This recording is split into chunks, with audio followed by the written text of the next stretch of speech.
Good afternoon, and welcome to the Book Flood Podcast, brought to you by goldenlibraries.com. I am your host, Tom Nixon, and I have today a very special guest, author Nikki Shannon Smith. Nikki has been an educator, a presenter, and the award-winning author of over 20 published and forthcoming children's books. Her titles include Our Beautiful Colors and the board book series Brown Baby Parade.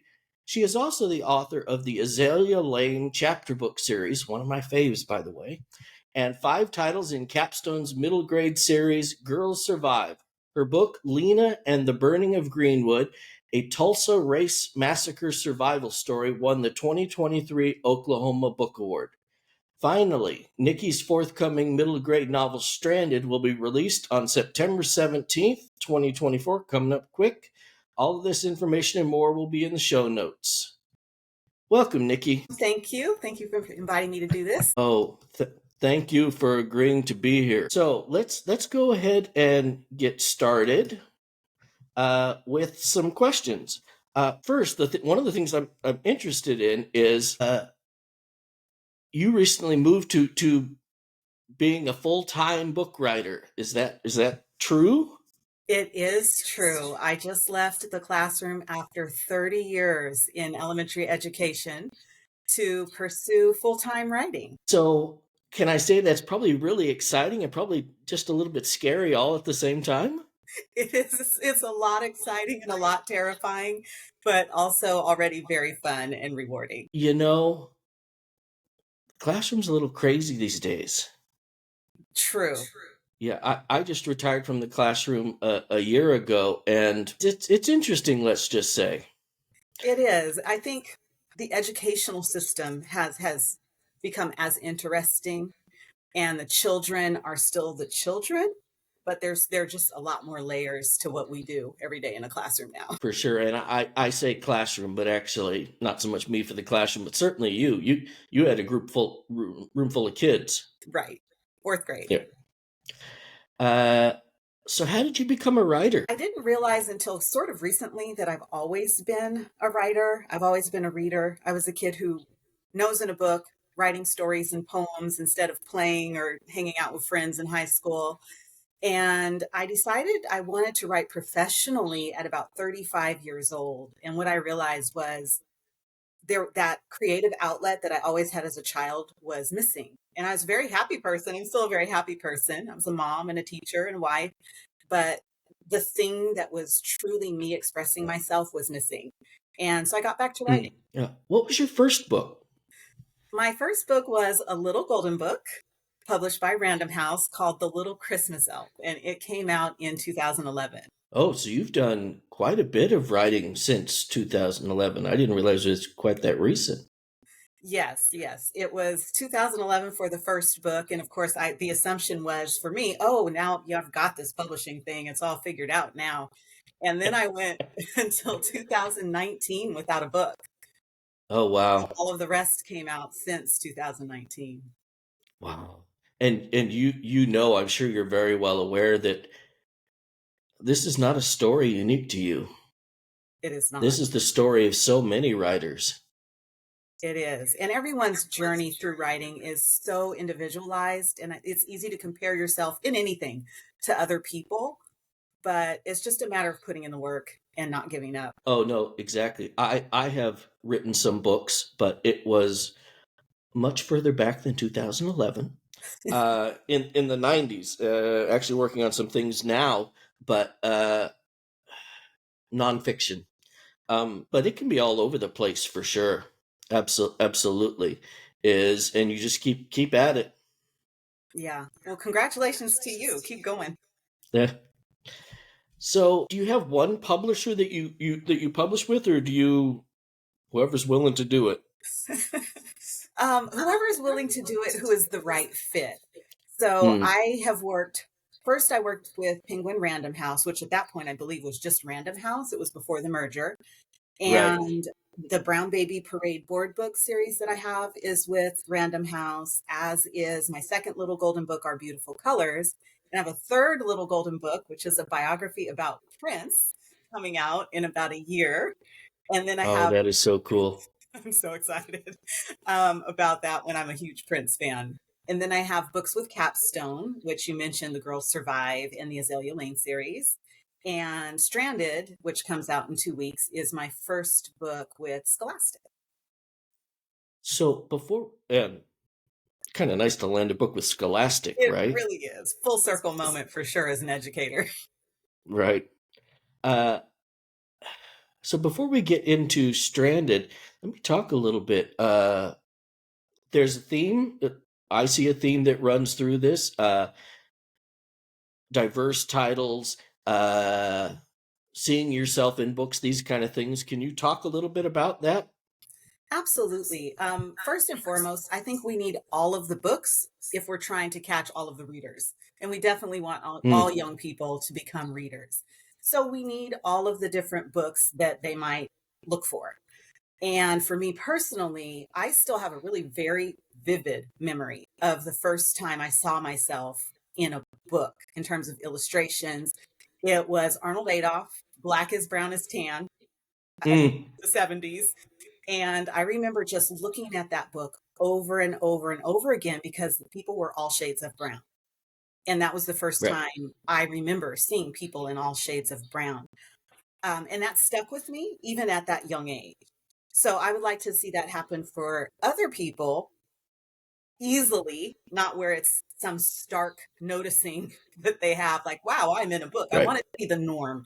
And along with that, I want it to be a variety of stories. So that's why my writing probably looks like it's all over the place, where I have things for very young readers, things for teenage readers or middle grade readers, historic books about unfortunate events in history, and also a lot of fun loving, everyday, all people are people sorts of topics. Excellent. How did you get the idea for Stranded? That's the book that's coming out in a couple weeks. It is. So, believe it or not, Tom, Stranded started with a tweet on Twitter where Really? it did. One of the editors at Scholastic tweeted something to the effect of, "Where are my nature loving Black girls at?" And that just really spoke to me because I was born and raised in Oak. Seriously? I'm, Where are my. I'm totally And serious. you sold the book based on that. I did. You go. You go. I did. I was born in Oakland, so I'm a city girl, but I was always outside. I was playing in the mud, climbing trees, riding bikes, scaling fences, going to the beach with family, having these huge family picnics at regional parks near lakes. I went to sleepaway camp every single summer from the time I was probably in first grade.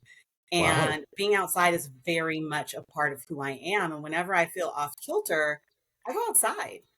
I hike, Mm, I go to the beach. So my agent and I were talking about it, and we put together a proposal. And after some revision of that proposal, Stranded sold as a novel. wow. That's you hear some of these funny slash funky stories like that, and you kind of go, yeah, but that could never really happen. And yet, here you go. No, that's amazing. So, tell me about Stranded. So Stranded is a middle grade novel, and it is the story of an 11-year-old girl named Ava who lives in Manhattan. But what she wants more than anything is to spend her time out in nature. And she finally convinces her parents, who are very much against it, to let her spend her summer with her auntie in the Adirondack Mountains. But ultimately, she becomes stranded alone after a winter storm and has to survive and get herself out of that situation. So it's a survival story, but at its heart, it's really about Ava trying to prove to her family and also to herself that she's good enough just the way she is. Mm. This is one of those books. I read it over the weekend, and it's one of those books that you go, okay, this is it's a great story just in and of itself, but it's also absolutely that there's a diversity theme, if you will, that runs through it. But this is a book for any kid. I mean, really, you've hit on such a theme there of sort of making your way a little bit, if you will, and all kids of a certain age can feel that, I think. Thank you, Tom, for saying that. Yeah, I think we all go through that growing up of knowing who we are to some degree, but worrying that who we are doesn't fit in some Mm, way and trying to decide, are you going to assert that whoever you are you going to assert yourself as that? Are you going to pretend to be something else? How do you speak up and fight for that? And so I'm glad that you found it to be universal because I think what I drew on was just the experience of growing up. And I think we all go through that to some degree. And even as adults, we still continue to go through that oh, self-discovery absolutely, and absolutely, self-realization and finding your people who accept you for who you are. for sure. So one of my questions was, how did you sell this book? And you told me that, and I'm still that's a good one that I'm gonna have to put somewhere sometime. I love that. Uh, I'm one of those off the beaten path people. Like my stories are always different like that. so what is your next book? So I have a Brown Baby Parade book coming out in February. Because that's a board book. It's rhymed text for the youngest readers, and it's called Hmm. Easter Fun. And it's just a fun Easter egg hunt, romping kind of story. I have the Prince Little Golden Book that comes out in about a year. And I'm working on some other middle grade that, if you know how publishing is, sometimes that remains top secret until it's not anymore. So a couple of middle grade things though. And I'm working on a manuscript that is sort of a friendship ghost story hybrid that's not sold or anything. It's just sort of the story of my heart that I'm working on polishing. Hmm. Why do you think it all of a sudden started working for you? I mean, you talk about the book in 2011, and then 8 more years before the next one.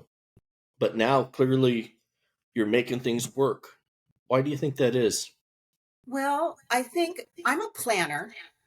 Some people might say, kind of A type. I'm very much like, what is the strategy or what is the plan or what is the pacing? I will sit down and write out my little path, but life just doesn't always work that way. And so it can be hard to step away from that and to open yourself to different possibilities. So I know very specifically what happened for me was I had started writing and then I switched jobs as a principal for a while, which kept me from writing in a certain way. Just it's just a different kind of job. And I spent weekends almost decompressing to get ready for Monday. Um, and so I wasn't writing as much. And then all of a sudden, I had this opportunity to work with Capstone, and it wasn't part of my plan, but it just sounded so fun and so interesting. And so I just opened myself up to do something different. It was historical fiction, which was not what I ever imagined myself doing. I just thought I would write fiction and sort of fun, happy stories, silly stories. Right. And now all of a sudden, here I am writing about, the Underground Railroad and the Titanic and the Civil War. And I was loving it. And it just let me tap into something different that I didn't know was there. And I Hmm. think because Capstone is such a wonderful company to work for, everybody there is absolutely lovely and nurturing. They are the educators version of publishers. I don't know how else to explain it other than that nurturing teaching aspect is very much part of what they do. And so I got over a lot of fears about working with an editor and how revision works, fine edits, and I learned a lot. And I just think there was an awakening to a certain degree where I was willing to put myself out there in a different way. That is very cool. So I'm going to reveal the secret of how you and I first met. Uh, do do you remember? I do. We met at CSLA in Southern California at the table over dinner. Yeah, we did. We did. Uh, and one of those weird things where we realized that we knew some of the same people. Yeah, really strange coincidence. Yeah, given the particular people, very, very, very strange. And that was in, folks, it was in the City of Industry. And if you've never gone to the City of Industry, I'm not sure you're missing a lot. I know, but it's almost a little oasis, that location. It is a lovely hotel for sure. I think what I want to say, because I looked it up on Wikipedia, and I think there's only like 200 houses, and they're all owned by the same family or some craziness like that. And you just go, really? That's interesting. Yeah, and those Uh, were interesting times, Tom. I don't know if you remember that was the first time I'd ever been anywhere where there was just hand sanitizer everywhere. outside of every room, at the top of the Oh, escalators, bottom of yeah. the escalators, because of the threat of COVID. And then almost exactly a month later, everything shut down. Oh, right. I had Yeah. forgotten. No, you are not wrong. Do you find as a writer that you go to a lot of conferences? I go to as many as I can. I actually love them. Usually they're full of writers and librarians and educators. And I mean, those are people I love to be around. And they like to talk about books, which is what I like to talk about. So I do. I go to as many as I can, assuming I can pay to get there. Right, right. I see that CLA, California Library Association, is coming up soon. Are you planning to go there? It is. I won't be at that one. I just got information about CSLA coming Hmm. up in February. So it's in my neck of California in San Jose. So I'd love to make it to that one. Yeah, I'm in Fresno, so yeah, that's when it's easier like that. So it's a little different when I have to pay for it my own self. Uh, Before I retired, I mean, the district would always pay for it.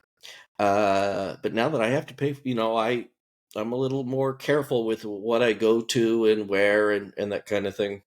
And as a writer, where you're going to sell books, but to network and do all sorts of things, Right. uh, you're picking up the cost of that most times, probably. Yes. Most often I am. And sometimes there will be a contribution where a publisher might pay the registration fee or the exhibit hall fee or an Hmm. honorarium if it's an event where I'm signing, something like that. But it's, you know, it can be cost prohibitive to go. No, well, because they're always at hotels that are, you know, $350 or a night. I know those. That's part of the fun, though, because when else are you going to do that, right? Right. Yeah, because I don't do that kind of thing in my personal life for sure because Right, I can't. right, But no, absolutely. It's the joy of going to like that place in City of Industry. This is a lovely hotel. right, I probably wouldn't be here if someone wasn't paying for it for me. right.